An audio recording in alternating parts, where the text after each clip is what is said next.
good morning, everyone. We're going to be talking about maintenance, and there's some folks on here that could do this as well as I can because they're in maintenance. There's my friend Cora. I haven't seen Cora in so long. It's good to see you. Good to see all of you. Okay, to get right into it is it's one thing to lose the weight, as hard as it is to lose the weight or to be in recovery at all. It is sometimes harder for people to maintain that. That's why, the national statistic is that 98% of the people who lose weight gain it back. And and that's a sad percentage, but that doesn't have to be like that. One of the things. Recording in progress.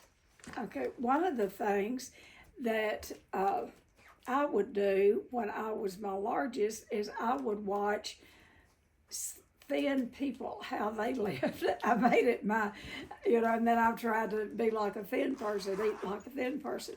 But my sister really was very thin. I mean, she was a normal weight until, thank God, finally when she was about 60, she gained some weight. It thrilled me to death. But anyway, nevertheless, we grew up, she was the thin one in the family. But I would watch her, even because she left home at 16 and got married, but even as a young teenager, I would watch her, and like she might gain 5 pounds in the wintertime. But you come early spring, she would be broiling her some little old bitty patties of meat and fixing her some broccoli. That was back before we even knew broccoli was good for you. It was kind of like this foreign vegetable or something. And she would make her a salad. And that's what she would eat until she lost that 5 pounds. So, and then I would watch my husband. Now, those of you who know my husband or knew him, it's coming up on 12 years that we lost him, but nevertheless, he was thin. He was naturally thin, and he did not want to gain any weight. So if his belt got the least bit tight, he couldn't stand his belt to be tight. He didn't want to gain an ounce. He would cut down on his eating till his belt got loose again.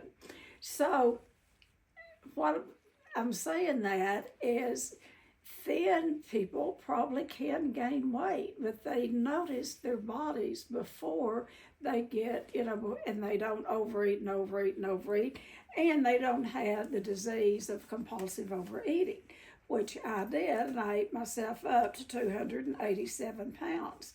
Now, I could lose the weight, and I did 5 different times, and I'd gain it back the first 4 times. I'd lose 100, 120 pounds, 140 pounds, and then I'd gain it back. I could not maintain the weight loss. I couldn't, because it was that theory that you go on a diet and you lose the weight, and then there was very little talked about after that. You lose the weight. Well, it would be, immediately I would go back to the eating, because the eating volumes, it wasn't so much what I ate, it was the volume. I was a volume eater. It took a lot of food to push the pain of living down. That's what food did for me. Food did for me what alcohol does to the alcoholic. It eased the pain of living, and it took more and more and more food. So after I would lose the weight, one thing, I did not know what to do with the body. What do I do with this thin body? I had never been thin. I did not know. There wasn't anyone around during that time to talk with, really. I talked with people in OA, but we never really talked a lot that I remember about maintenance. It was always about, losing the weight. So to maintain, it has been 40 years, September the 19th, of 1985 is when I went to treatment, and that's when I found out. And I was teaching this at the drug alcohol treatment program where I was program director. I was teaching alcoholics every day about about alcoholism and about how it was a disease and how it wasn't their fault. I couldn't make that correlation with the food because, and I knew it in my head, but I felt so guilty about the overeating. I felt so guilty. And so when I would lose the weight and, get all the compliments and all of that, and then bingo, 6 months, a year later, they would see me back and I would have gained it all back. And you can tell, people won't even look at you. They look around you, they look over you, because everyone's embarrassed. It embarrassed everyone. I make that up. But I mean, particularly people at church. Because when I was losing weight and thin, they'd all surrounded me and want to know what diet I was on. So when I went to treatment, and I had been in Overeaters Anonymous since 1972. And I, should on myself. I knew on a certain level it was a disease, but it didn't really get me until I got to treatment and got really detoxed off of the things that I was using, like laxatives and diuretics and food to excess. And when I got detoxed, I was just like one raw nerve. But anyway, what I learned out there, that what I have is a disease and it has to be treated as such. And so I came home from treatment, and you can ask my kids or family members, people who ate with me, I was very serious about that meal plan. And I basically stayed on it. I weighed and measured every bite that I put in my mouth for probably about the first 18 years. And then for about the first 25 years, I basically stayed on that meal plan. Now, I love hamburgers. And every once in a while, if I was going to go off of that meal plan, it would be for a hamburger. I wouldn't go off of it just for anything. It had to be something I really liked. And then I'd get right back on the meal plan. And I saw the food as medication. And it's like I had to feed myself. I had to take my medicine 3 times a day, every 4 hours, like you feed a baby. And then a snack at night. So now I guess I'm the weight that I'm supposed to be. I don't know. I'm the way less than I've ever weighed in my life. So to maintain anything, I don't care what it is, a piece of machinery, your vacuum cleaner or whatever, you have got to keep it in good working order. That's how you maintain anything. You have to keep it in good working order. And, the weight loss is but a part of the equation for the disease of compulsive overeating. That's just one part of the equation. Now, if you don't find a way to feed yourself appropriate and lose the weight, you will probably die from some disease or a heart attack, something that is weight related. But just to lose the weight is one thing. If that's all anybody wants to do, what I say is go to Weight Watchers. They've got a good plan. You can lose the weight. But to treat compulsive overeating, to treat an eating disorder, it is a threefold illness.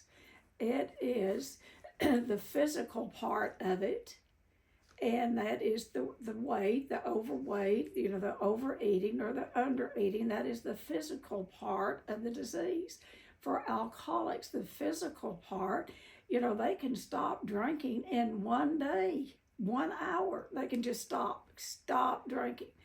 And what you have with an alcoholic or a compulsive overeater that just stops whatever the indulgence is, when they just stop it, what you have is a untreated alcoholic or an untreated compulsive overeater. And that's why people who lose the weight, and then after a while the compliments slow down. People, they all have seen you and they all compliment you, and you just feed off of that. That makes you feel good, but after a while you just become one among the many. And if you do not treat the mental and emotional side, and the way you treat it is spiritually. This is, I believe, any addiction is about, and this is just my opinion, and it's about, a lot of people agree with me. I think it is a spiritual problem, because I made food the God of my understanding. I worshiped food. It took every bit of my energy. Now, I was raising kids and I did a lot, but still, what was I going to eat? How could I eat it? And I never binged in front of anyone. And my little husband, a skinny husband, would say, well, I don't know why you're overweight. You hardly eat anything. Yeah, not in front of him, and so that takes up a lot of time, So you don't take away one behavior without replacing it with another one. And so when an alcoholic stops drinking, when a compulsive overeater, or any addiction, when you stop the addiction, there must be something in place of it. And what I believe takes the place of it is it is a spiritual problem, like I said, because I made food the God of my understanding. That's what I focused on. That's what I had a mental obsession for. Yes, I was a good mother. As good a mother as I could be, as sick as I was. I kept a spotless house. I worked in the community. I did all of that. But always in the back of my mind was my next binge, where I was going to get the food. How could I hide out to do it? Because I had kids that I did not want to see me overeat. I did not want any of my children to be overweight. So I'll tell you, if you want to teach your children how to have an eating disorder, restrict their food. And how I restricted them, I was very, like a police. They ate 3 meals a day. Anyway, I won't go into all of that. And if you want to raise people with eating disorders, doing the way I did them, restrict the food, limit what they could eat, the sweets and all of that. And so one of my daughters became anorexic bulimic, the other one some bulimia and some compulsive overeating. So that was the result of my parenting of restricting food from them.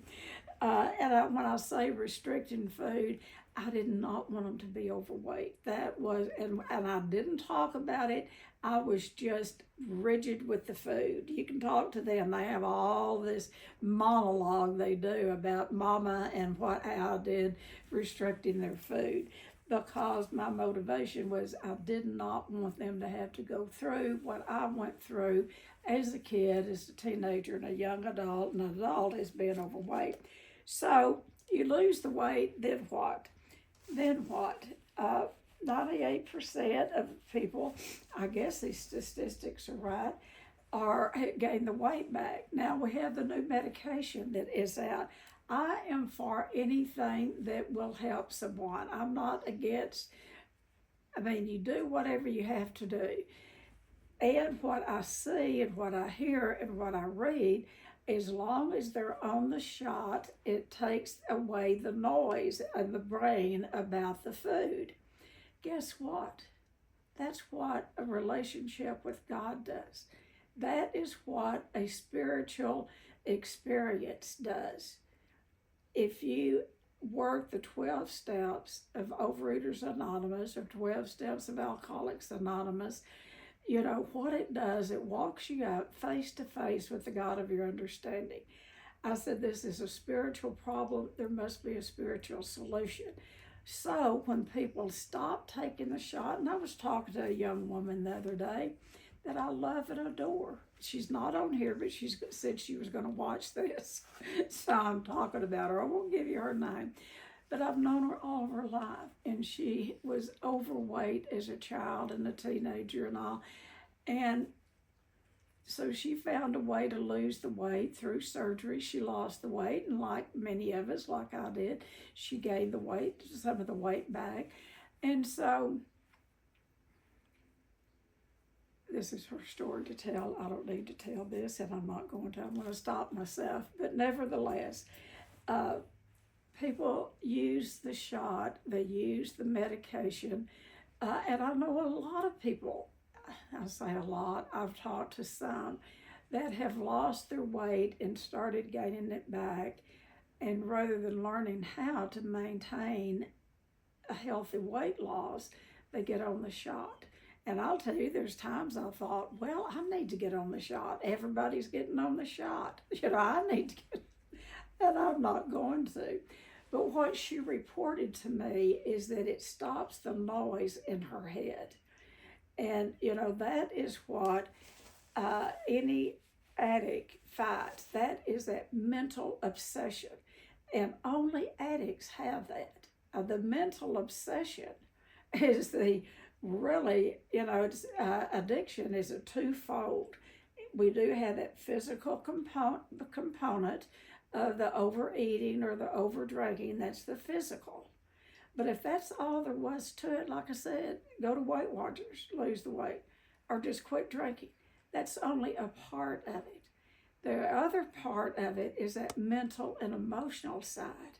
And if that mental and emotional side is not treated, and we see it all the time, it being in the field, if it's not treated, and it's treated through the spiritual component, we must change from the inside out. We get sick from the inside out, and that's where the change has got to come from, is the inside out. So, I have just gone to preaching here. I can tell when the sound of my voice, when I get to a certain octave level, I think, Tennie, you're preaching to the choir here.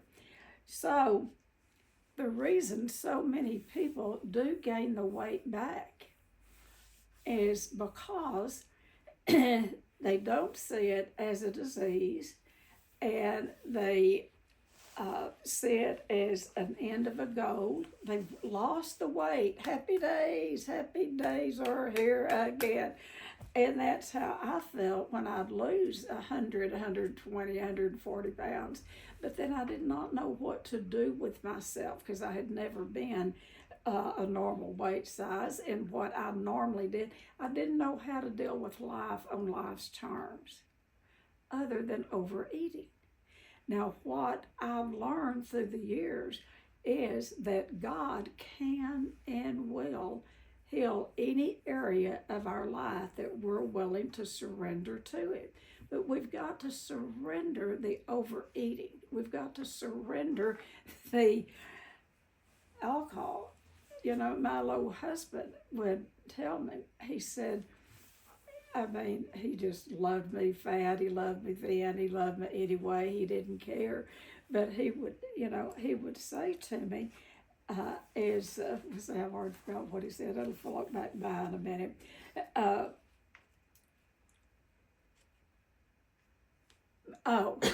What he would say, that if he had to drink 3 measured drinks a day in order to stay sober, there would be no way he could do that. And he would always tell me, I don't know how you just eat 3 balanced meals a day and then that low snack at night. I don't know how you do that. Well, how I did that is, one thing, I made a decision that I wanted to recover. And when I made that decision, that is step 3, make a decision. In step 4, I got to look at all those things I've been eating over all of those years. and got to see what my character defects were. That's what I was overeating over. I wasn't eating over other people. I was eating because it helped me feel better about myself. When I'd feel bad about myself, I would overeat, and I didn't feel better. I didn't feel, is what I just didn't feel. I didn't feel. So the point is, maintenance is looking at the mental and emotional side. That part has got to change.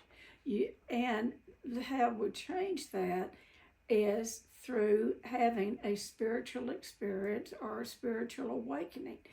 Like I said, God can and will heal any area of our life that we're willing to surrender to Him.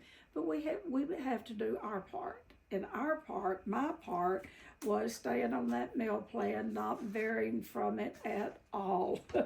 And you can ask my kids. I mean, I would embarrass them to death taking cups and scales to a restaurant in those early days, because I did not trust myself. I had never fed myself appropriately, and I trusted that meal plan. So after a while, abnormal becomes normal.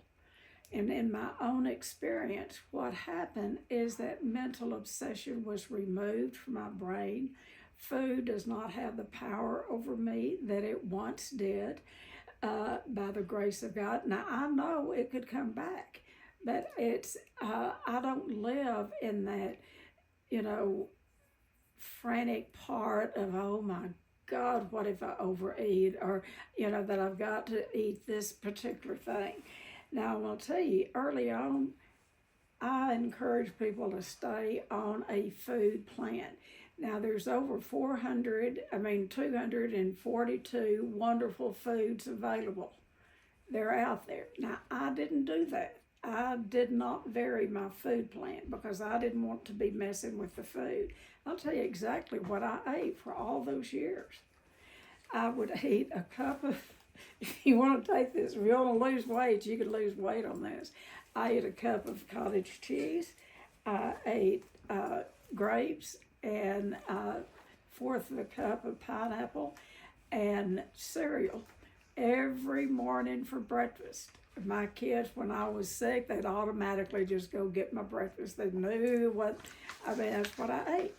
And then for lunch, what I ate, I would eat out of the protein. I would eat 4 ounces of protein, and I would eat 2 cups of salad every day at lunch. And at supper, I ate more salad than the food plan said, but I did it, and I lost a lot of weight. But anyway, I'd eat 2 cups of salad. I would eat some kind of starch, and then I would eat a cup of vegetables, 4 ounces of protein. And then at night, I'd repeat, and I'd usually eat yogurt and berries or something for a snack at night. That snack at night helped me as a night eater. I was a night eater, and if I ate that snack, and today I don't eat it half the time. I don't. Sometimes I do. But I don't, that helped me keep me in bed and keep me from getting up and going looking for something to eat. So that's how I lost the weight. I stayed on that pretty much religiously, and then every once in a while I'd get me a hamburger. Today, food has taken its proper place in my life. I've been doing this for 40 years, folks. Food has taken its proper place. Alcohol will take its proper place in an alcoholic's life, where, there's some alcoholics that can have, wine in their home to serve guests or whatever. We never did that. But it's, it takes its proper place. It has no power. The food, by the grace of God, has no power over me anymore. I can pretty much eat anything that I want. It is portion control. And before, I ate all of everything and as much of it as I could. But today, I can eat just pretty much anything.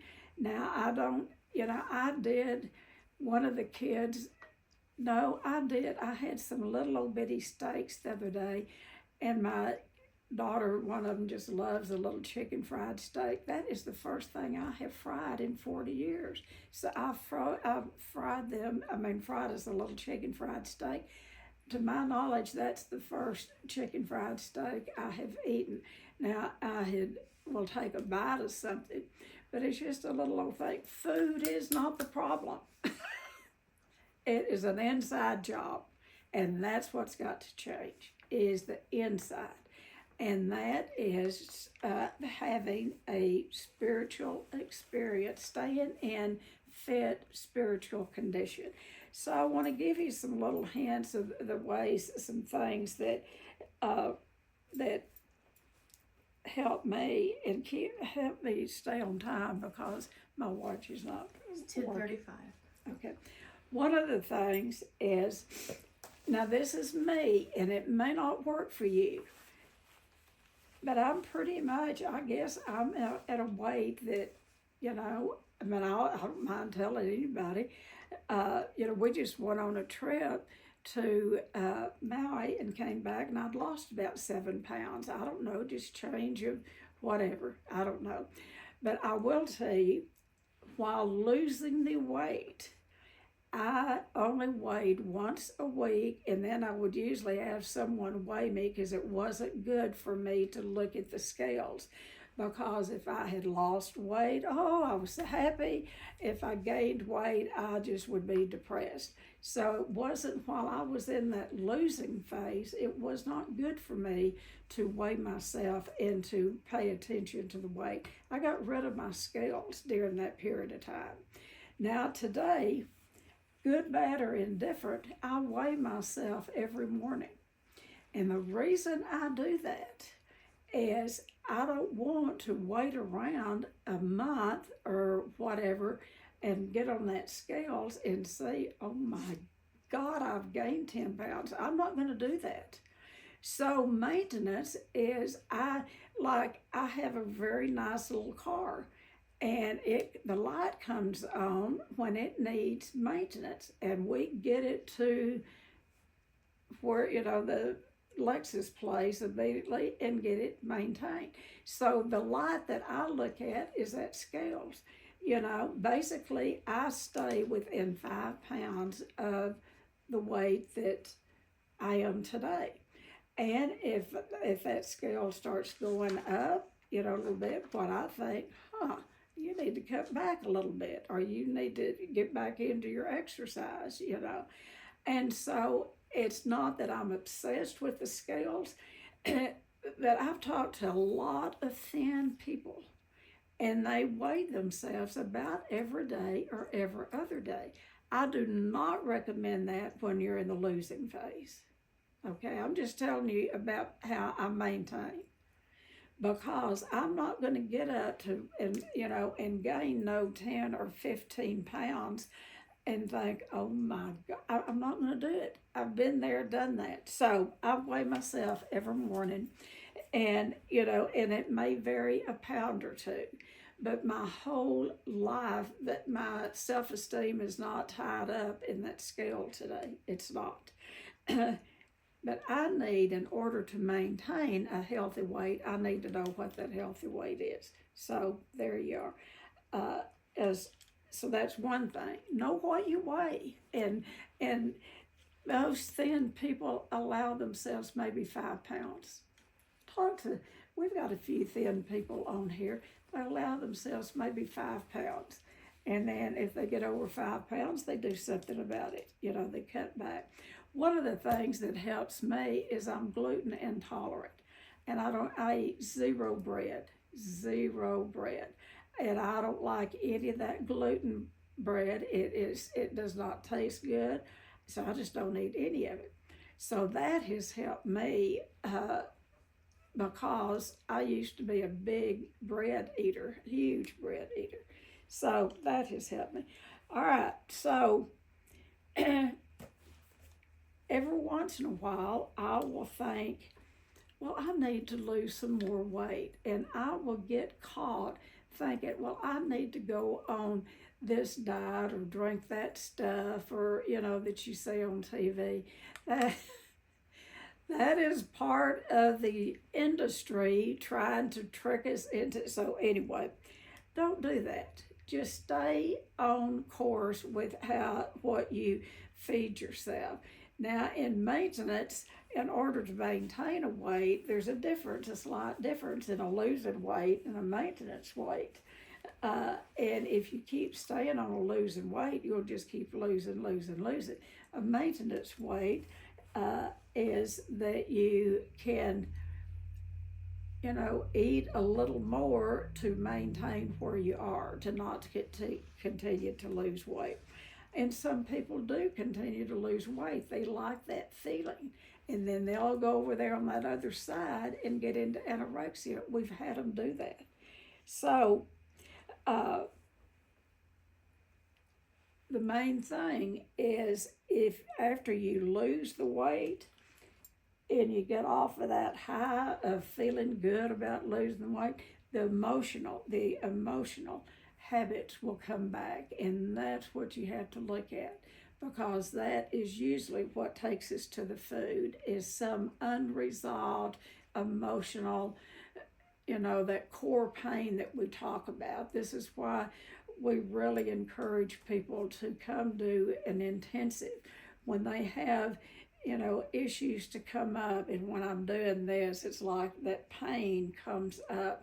When you have that, and I'll tell you, when you lose the weight, that is going to create an opening for all of that old pain to come up that you haven't addressed. That's what takes a lot of people back to the food, because they don't like the feelings that come along with it. It creates an opening because you're not overfeeding yourself to push that pain down. So you're going to need, I believe, to look at that mental and emotional pain and look at where that original pain started, that core pain.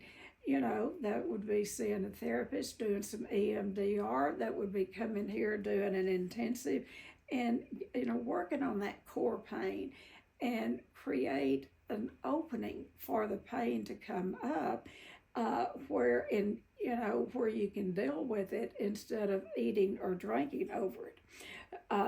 And then,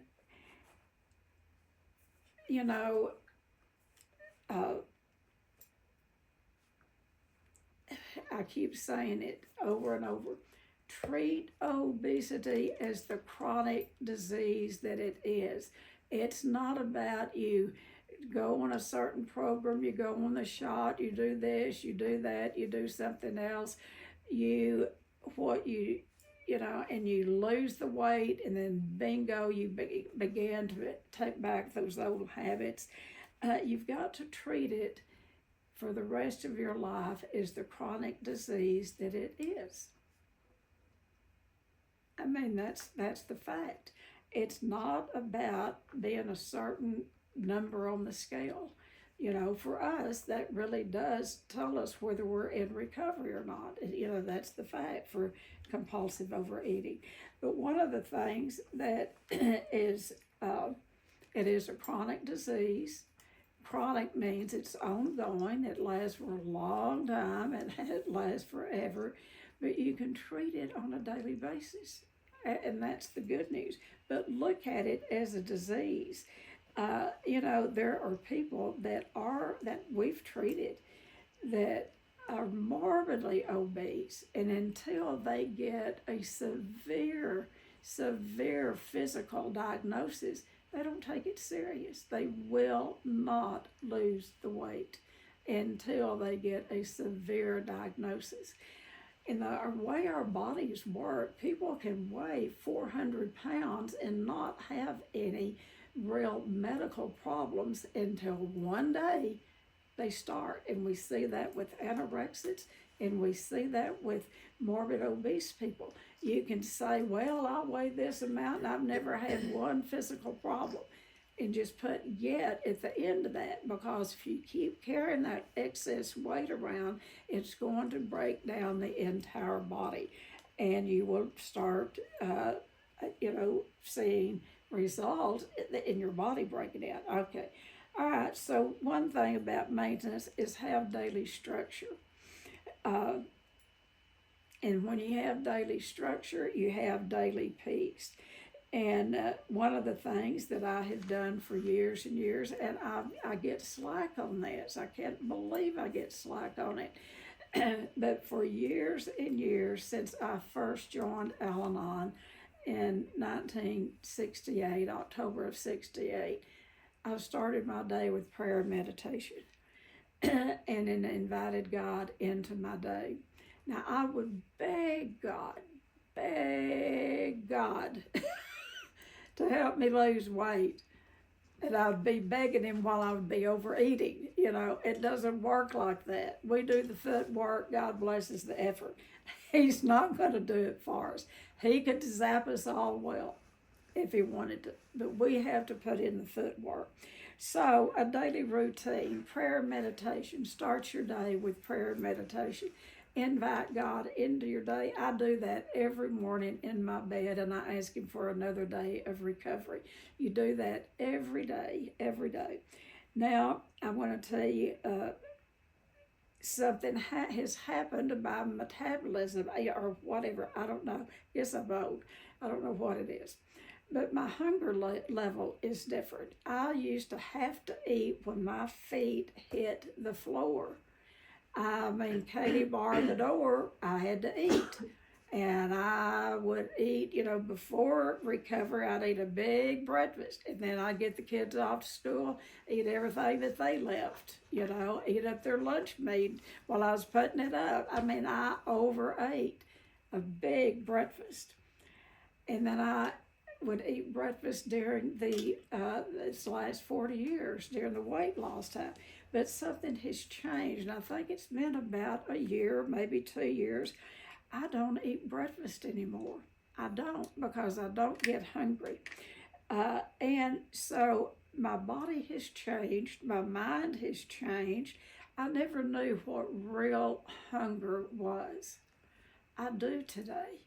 And when I get hungry, I eat. And I eat a well-portioned meal. You know, I mean, I eat basically, I used to eat seconds and thirds. I eat a serving, and it's enough. I get enough every time I sit down to eat. I get enough. And then I have dinner. And it's so different. Now, I will tell you, I like me a little chip. And I like me those little potato chips that come in a red package. I no longer buy them. I do not keep them in my house. When I see that I can't eat a portion of something, I get it out of my house. You know, because I'm still a compulsive overeater, probably will be till the day I die. You know, if that was alcohol, I would have to change my dry date. But it's, I would love that feeling, and so I don't do that. I've narrowed down what I do eat, but I eat well. I eat good food, and I'm not going to eat bad food. I eat good food, and so have that daily structure and that daily peace. Invite God into every meal. If you can't invite God into what you're putting into your mouth, you best leave it alone. And get out of that dieting mentality. Diets do not work. It's about learning to live in recovery. You're living recovery instead of you're on a diet. And then y'all have heard this about emotions. It's about mastering your emotions. Doing the halt. Don't get too hungry, angry, lonely, or tired. Halt. When those things happen, in any one of them, getting too hungry, angry, lonely, or tired, what gets me is the loneliness. And Ariel's been gone 12 years, and what's today? The 16th. Okay, tomorrow. It'll be 12 years tomorrow since we've lost him. And I have suffered loneliness in these last 12 years that I've ever suffered in my entire life. And it's not every day, and it's not every minute of every day. It's some loneliness every day. Now, used to, the loneliness is what would take me to the food. when he was drinking and would be gone 3 or 4 days, I'd be home. He'd be out drinking, I'd be home eating. So the loneliness is something I really have to watch, because the food's not going to fill that space. You know, what fills that space of loneliness is, and I don't use my children or my grandchildren, but it is having family. It's having Misty. You know, I spend a lot of time with Misty. She's my personal assistant now. She not only is a dear best friend, but she is works with me, you know, and so I'm surrounded by loving people. And you know, and when that loneliness hits, I usually will sit down and when it's really bad, and I'll write Ariel a letter. Or every night when I go to bed, I walk through this little sitting room that we have, and he had this ritual up, and that's when I knew he was really getting sick. Because every night we'd play this stupid ass game. Every night I'd walk through there and he'd be waiting for me, and he'd jump out and scare me. And I would scream. I mean, I would do it every time, you know, and I miss that. I miss walking through that room and him not, you know, anyway, I'm going to keep on till I make myself cry. But halt. Don't let yourself get too hungry. That's why we're really big on feeding yourself 4 times a day. That's why I even hesitate to mention that I don't eat breakfast anymore. But I've talked to a lot of older people. A lot of older people don't. Now, it's not that I'm just not hungry. And that is a miracle for this person, to know when I'm hungry and when I'm not, because I never allowed myself to really feel hunger pains, because I kept myself full of food all the time. Today I can feel hunger, and I need to eat something, you know. But I eat lunch at 12 o'clock, and I eat dinner about 5:30, or 6. I do not like to eat dinner late. I don't. And then sometimes I'll have a snack at night. Sometimes I don't. And then stay connected to support. You know, Overeaters Anonymous, there's wonderful meetings online. Pick up the phone at any time and call someone. And realize that there's a difference between a slip and relapse. The reason that, what in my time is that? It's 10:52. Oh my goodness. Let me say this, then I want to open it up. But one thing is there's a difference between relapse and a slip. Now, in alcohol, you drank, you know, that's a relapse. You don't, I mean, there's no wiggle room in that, you know, and Jeff is not like that. But with the food, you're going to have slips.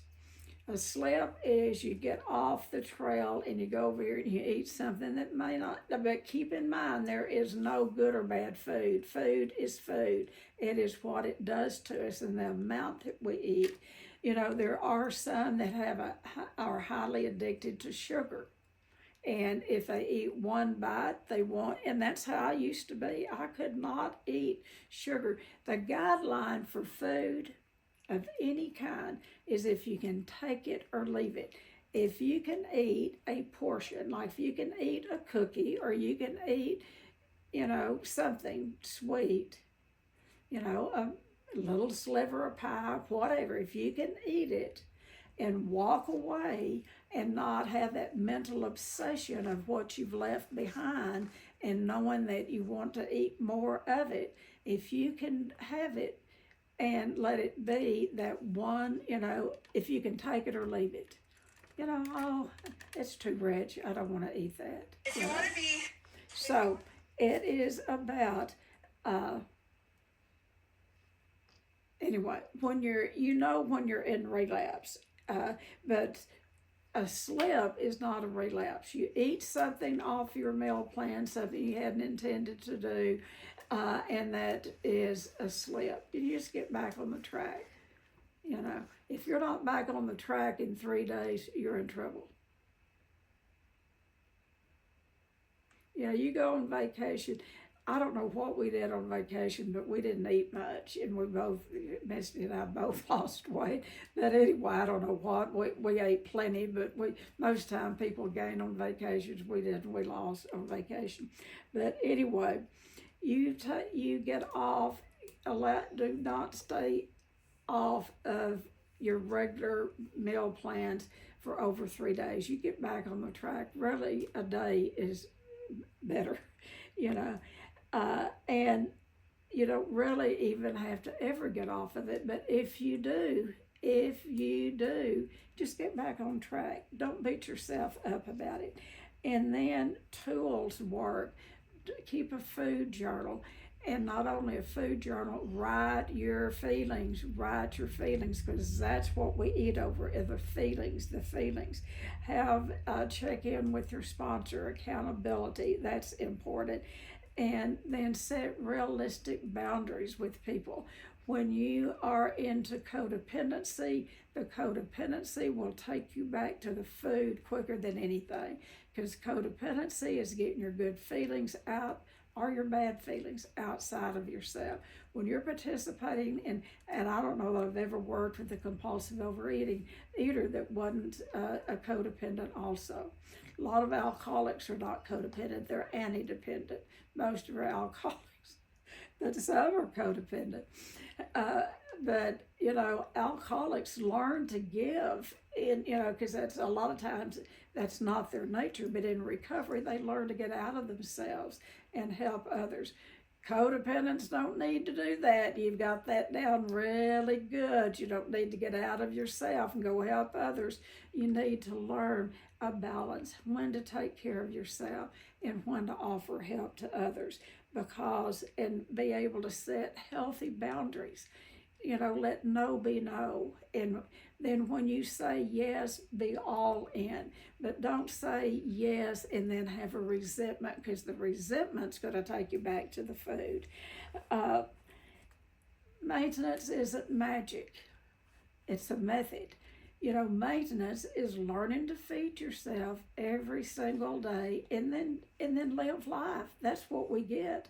We get to live our life and not have to focus on the food and what we wish we had to eat and what's in the refrigerator and waiting for us, and if everybody will just leave so I can go eat in secret and blah, blah, blah, blah, blah. So maintenance is possible. And when you have maintenance, there's no relapse. I've relapsed lost weight 5 times and had 4 5 bad relapses, but came out of the 5th one and have maintained recovery for 40 years. So if I can do it, you can do it. So that's what I have on maintenance. And guess what? We just have to do it today. This is a day-at-a-time program. We don't have to do this for Easter Sunday or next Thanksgiving or Christmas or that special dinner. It's just today. We have this 24 hours. That's all we have to worry about. Do we have any time? Anybody have anything to say?